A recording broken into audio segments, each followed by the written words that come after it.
तो दोस्तों आज एक बहुत ही ज्यादा इंपॉर्टेंट सब्जेक्ट के ऊपर बात करने जा रहे हैं। दरअसल अभी कुछ समय से हम लोग देख पा रहे हैं कि रशिया बार बार इस तरह का आरोप लगा रहा है कि भारत नेटो ज्वाइन कर लेगा, या यूं कहें कि अमेरिका सहित उसके सारे सहयोगी देश जो कि नेटो का हिस्सा हैं, वो लोग भारत के ऊपर डोरे डाल रहे हैं और भारत को नेटो ज्वाइन करवा कर ही रहेंगे। इस तरह के आरोप रिसेंटली देखा गया कि 2 बार रशिया की तरफ से भारत के ऊपर लगाए गए। लेकिन दोस्तों अब जिस हिसाब की खबरें निकल कर आ रही है उस हिसाब से ये डर रशिया का वास्तविकता हो सकता है। जी हाँ, ये कोई मैं मजाक नहीं कर रहा हूँ, बल्कि एक्चुअली इस तरह की चीजें कुछ घटित हो रही हैं जिन्हें जानने के बाद आप खुद कह देंगे कि भारत यकीनन आने वाले कुछ समय के बाद नेटो को ज्वाइन कर लेगा। चलिए आइए डिस्कशन करते हैं कि आखिर ऐसा क्या हुआ, और अगर भारत नेटो ज्वाइन करेगा तो टर्की जो कि नेटो का ऑलरेडी सदस्य है, क्या वो विरोध नहीं करेगा? वो स्वीडन फिनलैंड को तो अंदर आने नहीं दे रहा है, तो भला भारत को वो कैसे अंदर आने दे सकता है? और अगर भारत नेटो ज्वाइन कर लेगा उसके बाद भारत के लिए अच्छा क्या होगा, और सबसे बड़ी बात कि बुरा क्या होगा रशिया वाली साइड से? इन सभी को लेकर डिटेल में डिस्कशन करते हैं। वीडियो को एकदम एंड तक देखते हुए चैनल को सब्सक्राइब जरूर कर दीजिएगा। तो दोस्तों बताया जा रहा है कि इसी मार्च मंथ में भारत और नेटो के बीच में एक स्ट्रेटेजिक लेवल की टॉक होने वाली है, यानी जिस हिसाब से बायलैटरल टॉक्स होती है कंट्रीज के बीच में, इस तरह की चीज होने जा रही है नेटो और भारत के बीच में। और ये बहुत बड़ा अवसर है अपने आप में। यहाँ पर बताया जा रहा है कि भारत रीजनल सिक्योरिटी और चाइना वाले मुद्दे को लेकर, या पूरे इंडो पैसिफिक ले लीजिए, इन सब को लेकर डिटेल में चर्चा करने वाला है नेटो के साथ स्ट्रेटेजिक लेवल पर। अब हम सभी जानते हैं कि इस समय भारत की रिलेशनशिप अमेरिका और उसके बाकी के सहयोगी देशों से कुछ ज्यादा ही सुधार में देखे जा रहे हैं। तो इस तरह का अनुमान लगाया जा रहा है कि भारत नेटो प्लस का मेंबर बन सकता है। यहाँ पर नेटो और नेटो प्लस दोनों में डिफरेंसेस हैं। देखिए, जो नेटो की मेन कंट्रीज है वो तो हैं जितनी है उसमें, वहां पर आर्टिकल 5 भी लागू होता है। लेकिन नेटो प्लस कुछ ऐसी कंट्रीज हैं जो कि नेटो के सारे सदस्यों के बहुत ज्यादा करीबी हैं, उनसे विचारधारा मिलती जुलती है, कल्चर सेम है, यानी डेमोक्रेसी वगैरह। तो इस तरह के देशों को अलग से ज्वाइन करवा लिया जाता है नेटो, जिसमें इस समय कुल 5 सदस्य ज्वाइन करके बैठे हैं, जिसमें इजराइल है, जापान है, साउथ कोरिया, ऑस्ट्रेलिया और न्यूजीलैंड। तो बताया जा रहा है कि भारत जल्द ही इसको ज्वाइन कर सकता है और नेटो प्लस के 6वें सदस्य के तौर पर भारत का नाम यहाँ पर देखा जा रहा है। इसके पीछे भारत की क्या मंशा है या भारत का क्या फायदा है? तो देखिए, नेटो कंट्रीज जो है वो इकोनॉमिकली बहुत ज्यादा पावरफुल है।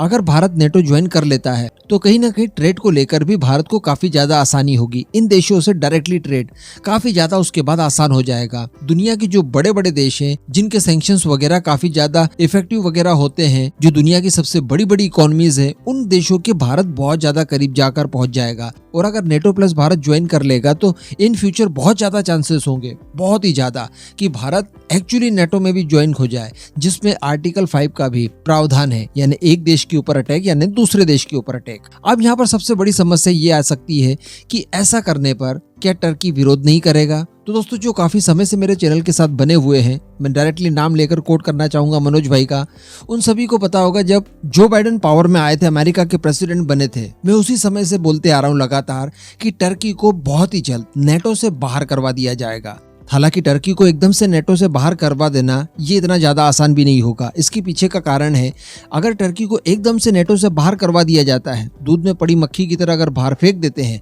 तो वो बिल्कुल भी समय नहीं लगाएगा चाइना और रशिया के साथ मेल मिलाप करने का। तो यहाँ पर कोई ना कोई स्ट्रैटेजी जरूर अपनाई जाएगी, या हो सकता है कि पहले एर्दोआन गवर्नमेंट को बाहर करवाया जाए, कोई नई गवर्नमेंट एस्टेब्लिश करवाई जाए, ताकि वो बीच में रोड़ा ना बने नए सदस्यों को अंदर लेने के लिए, जिसमें स्वीडन है, फिनलैंड है, और जिस तरह की बातें चल रही है भारत के बारे में वो है। अब दोस्तों यहाँ पर हम लोग ये देखें कि इससे भारत को फायदा क्या होगा और नुकसान क्या होगा। तो फायदे की बात यह है कि रीजनल सिक्योरिटी के मामले में भारत एक बहुत ही ज्यादा मजबूत देश बन जाएगा। रशिया के आजू बाजू कई और ऐसे देश हैं जिनके साथ रशिया की रिलेशनशिप बहुत ही ज्यादा इस समय खराब है, लेकिन रशिया चाहकर भी वहां पर अटैक नहीं कर सकता।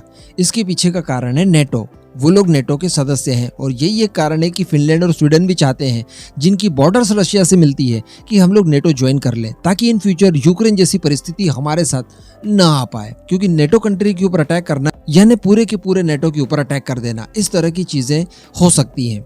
अब अगर ऐसी परिस्थिति में भारत आता है तो चाइना के एंड पर भारत को इससे बहुत ज्यादा लाभ मिलने वाला है।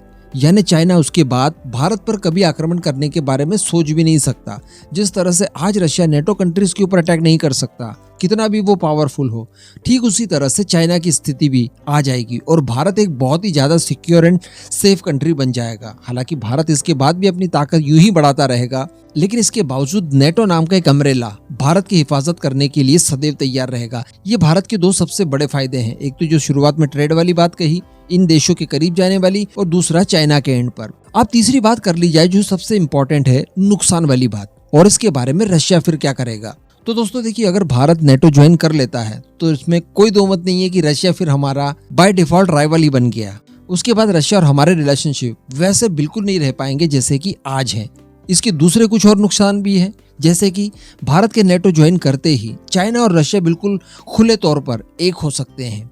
बीच में भारत नाम की कोई दीवार नहीं रहेगी। यहाँ तक कि इनका सहयोग करने के लिए पाकिस्तान को भी ये लोग अपने साथ मिला सकते हैं। यानी किसी जमाने में जब अमेरिका के साथ हमारे रिलेशनशिप खराब थे तो भारत को काउंटर करने के लिए अमेरिका ने पाकिस्तान को पाला पोसा, तो ठीक इसी तरह की चीज पाकिस्तान के साथ रशिया और चाइना मिलकर कर सकते हैं। चाइना रशिया मिलकर पाकिस्तान को कंट्रोल करेंगे भारत को दबाने के लिए, काउंटर करने के लिए। सीधी सीधी सी बात है। इसके अलावा पाकिस्तान को कई सारे हाईटेक वेपन्स भी सौंपे जा सकते हैं। लेकिन अगर इसके दूसरे पहलू को हम लोग खगोल कर देखें तो मैं याद दिलाना चाहूंगा डोनाल्ड ट्रंप का कार्यकाल। देखिए, जब से जो बाइडेन पावर में आए हैं उसके बाद से ही America Russia, America versus NATO, इस तरह की चीजें हमें देखने के लिए मिली है। जिस समय डोनाल्ड ट्रंप अमेरिका के राष्ट्रपति हुआ करते थे, आपने नोटिस किया होगा कि कभी कभार बिल्कुल छोटी मोटी बातों को लेकर अमेरिका और रशिया के बीच में माहौल गर्म हुआ हो, तो बाकी किसी बड़े मुद्दे को लेकर अमेरिका और रशिया डायरेक्टली एक दूसरे के सामने नहीं आए। और ऐसा लग ही नहीं रहा था कि इस समय नेटो इसीलिए बनाया गया है ताकि रशिया को काउंटर किया जा सके, बल्कि उनका पूरा और पूरा फोकस था एक्चुअल विलन पर, और वो है चाइना। तो कहने का मतलब इस समय अमेरिका और रशिया के बीच में जो रिलेशनशिप खराब हुए हैं, इसके पीछे सबसे बड़े जिम्मेदार जो बाइडेन है। इसमें कोई दो मत नहीं है। हो सकता है कि जो बाइडेन के पावर में न रहने के बाद ऐसी गवर्नमेंट आए, शायद इसी पार्टी की आए, लेकिन ऐसी गवर्नमेंट आए जो कि रशिया के साथ रिलेशनशिप को नॉर्मलाइज करने की ओर कदम बढ़ाए और एक्चुअली जो प्रॉब्लम है चाइना नाम की, उसी के ऊपर पूरा फोकस करे।